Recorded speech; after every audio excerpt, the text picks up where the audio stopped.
Alright, so guys, if meron ka dito mga asset na nasa crypto pa and you want it to transfer on bank or pwede, gusto mo siyang gamitin through real life or purchase, no? Pwede kang, I think this video is for you. Kasi nga, this is the MyPal and basically, isa siyang digital card or meron din silang physical card na pwede mong gamitin na i-use your crypto to buy anything sa inyo. Okay, tatry din natin yan. Pakita ko sa inyo kung paano siya nag-work. So tara na, let's go!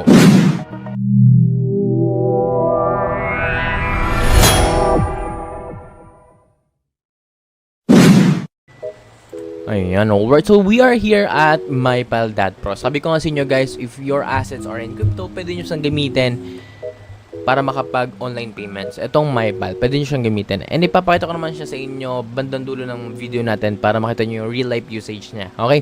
So, dito sa MyPal.pro. So, MyPal, global payments and cross-border remittances become simple. So, multi-currency digital cards, fast settlement, secure, and compliant. And syempre, ito na, pwede nyo siyang gamitin sa Alipay, Shopify, AliExpress, Amazon, eBay, PayPal, GPay, Alipay, Hong Kong, and marami pang iba, okay?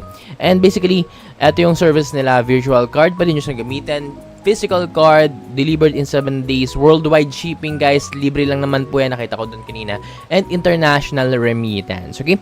And syempre, pwede kayo mag-apply then trusted by users worldwide, ito yung mga gumagamit sa kanila, and of course, use cases. So basically, if you are going to travel, no, pwede nyo siyang gamitin kasi yung ibang mga cards sa atin is hindi pwede sa travel. No? Hindi pwede sa ibang bansa. If you're traveling, you can basically use this MyPal. Okay? So pwede nyo siyang gamitin sa travel spending, gaming, entertainment, and ads. Guys, pwede nyo siyang gamitin dito. Sa Facebook ads, TikTok, Google ads, pwede nyo siyang gamitin doon. And yeah, basically yun. So paano nga ba natin siya gagamitin? Pwede nyo siyang gamitin dito sa Google Play, App Store, Android, and H5. Okay? And basically, this is their website. You can check it out para makita ninyo. Meron ka ditong, meron tayo ditong MyPal Register. Magre-register ka lang, then mag-deposit ka ng $10, magkakaroon ka ng $15.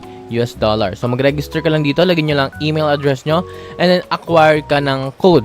Once na meron ka ng code, then click nyo lang yung register then, and then register now. Now, pwede ka na mag-login doon. Okay? Pwede ka na mag-login kapag all goods na. Di ba? Ang next naman natin dito guys is basically mag-login na tayo. Mag-login na tayo verification code. Lagay ko lang email natin. cheesegamingofficial@gmail.com.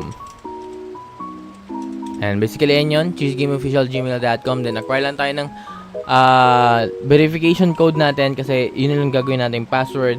Then basically mag-wait na lang tayo dan, okay? So wait na lang tayo. Acquire tayo ng email. Sige, wala tayong C. Official. Ayan. So acquire tayo ng email dan and then basically makakapag-login na tayo. Wait na lang natin yan, guys. Okay. So habang hinihintay natin yung ating email, punta tayo dito, guys. Ayan, tama naman. Okay. Use cases done. May cross-border shopping. ATM cash withdrawal, guys. Pwede kayong mag-cash withdrawal dito. So, basically, pwede rin naman siguro kung mag-apply ng card na ito ang gamitin natin kung kailangan lang naman natin. Then, travel spending, game entertainment and ads. Sinabi ko na nga po pala yan kanina. And basically, yun na yun. Okay, pwede kayo done. And meron din naman FAQ dito if you're wondering kung ano pang nagiging pwede mo pang gawin. Okay? Ayan, guys. So, basically, nakapag-login na tayo dito, no? Once na nakapag-login ka na, makikita nyo na dito yung pinaka account niyo. And meron tayong 6 asset dito. 6 USD dito, no? Meron tayong 6 USD dito sa ating balance. And basically, pwede na natin itong gamitin para makapag-start tayo or makapag-payment tayo dito. And, yun nga, magde-deposit pa tayo ng 10 USD dito para makapag-gamit natin. Or mapakita ko sa inyo kung anong usage niya in real life. Okay? Now, meron tayo ditong remittance. Katulad dito guys, may top up tayo dito guys. You can use top up para makapag-top up kayo dito. Mag-deposit ng TRC or USDT. Ito yung gagamitin nyo dan. Okay? And meron tayo ditong withdrawal guys. Pwede kayong mag-use ng USDT TRC 20 or USDT BEP 20 if you do not have any card, no? Wala pa kayong digital card. Pwede nyo gamitin yon guys. And now, kailangan nyo naman dito mag-KYC, top up, open card lang naman. Okay? Ito lang gagawin nyo dan. Magki-KYC lang po kayo dito. Ito, verification, may level 1, level 2. And meron pa yung mga function and permissions yan. Depende sa inyo. Pero, pwede na rin naman kayo mag-level 1 lang muna. Okay? Sa exchange naman, pwede kayo mag-exchange ng USDT. Kunwari, nag-exchange or nag-deposit kayo dito ng USDT. Pwede nyo siyang i-exchange sa USD na lang.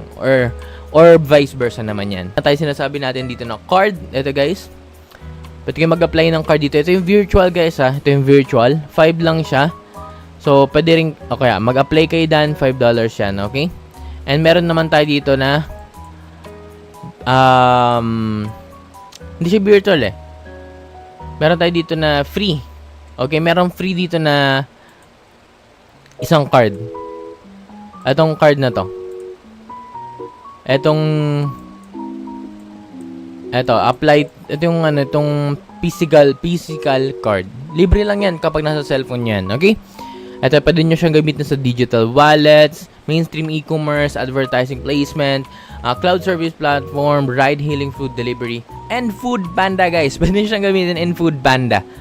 Nice one, di ba? Pwede siyang gamitin in Food Panda. And then, remittance.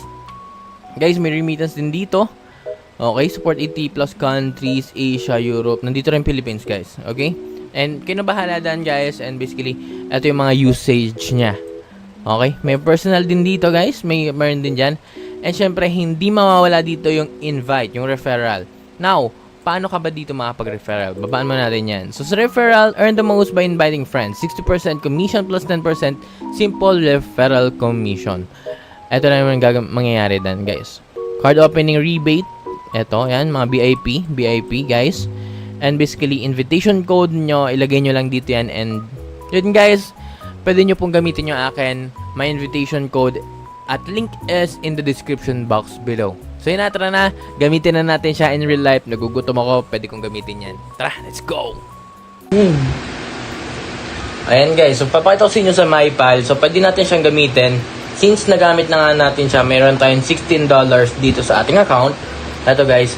And kung makikita natin dito sa apply card, kung wala pa kayong card, pwede nyo siyang gamitin sa GPay and Pay. Okay? Pwede kayong gumamit yan and pwede nyo siyang gamitin. Marami siyang use case katulad nung sa Food Panda, online purchase and PayPal. Pwede nyo siyang gamitin doon. And syempre sa Google Ads din. So papakita ko sa inyo kung paano siya gamitin sa Google Ads. So punta tayo sa Google Ads guys. Eto. Tapos add funds tayo. Makikita nyo dito guys. Add funds.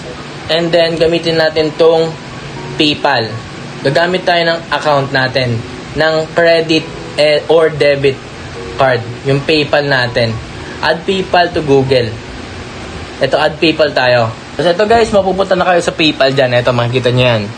Mapupunta kayo sa PayPal and then click nyo lang yung sa debit card nyo kasi yun yung inilink natin sa PayPal, yung card natin, yung virtual card ng MyPal.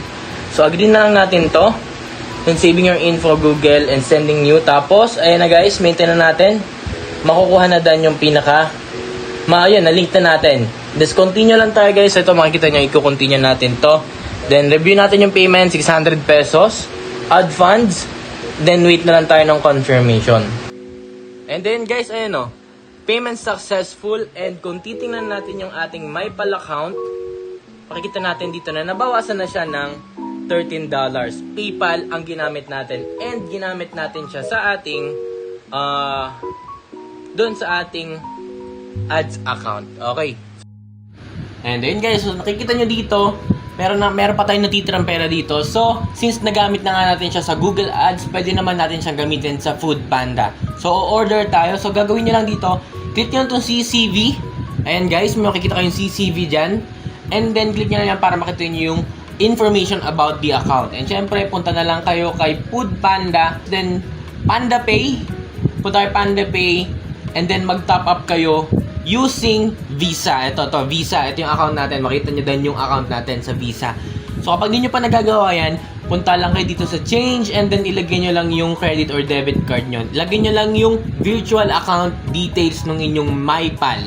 And syempre, once done na yan, click nyo lang yung Visa and then maglagay lang kayo, mag-top up lang kayo. And yun nga guys, nakapag-top up tayo.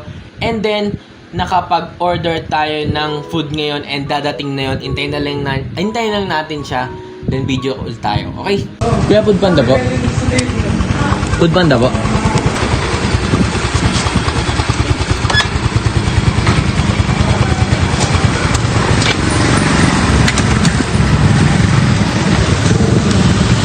Guys, so yun nga, galing to sa Food Panda and binayaran natin to using our Visa account sa ating virtual account sa MyPal. Okay, Food Panda, accepted po yan. So, pwede nyo siyang gamitin. Tara, let's go!